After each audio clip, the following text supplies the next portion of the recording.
రేపే శ్రీరామ నవమి అండి. అనగా 17 ఏప్రిల్ 2024 బుధవారము నాడు వచ్చింది.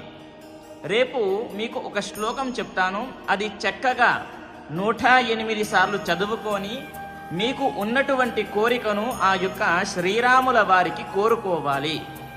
చూడండి ఆ శ్లోకము ఏంటి అని అంటే, ఇప్పుడు స్క్రీన్ పైన కనిపిస్తుంది కదా. ఓం శ్రీరామ రామ రామేతి రమే రామే మనోరమే సహస్రనామ తత్తుల్యం రామనామ వరాననే అనేటటువంటి ఈ శ్లోకాన్ని 108 సార్లు చదువుకొని మీకు ఉన్నటువంటి కోరికలు తీర్చుకోండి.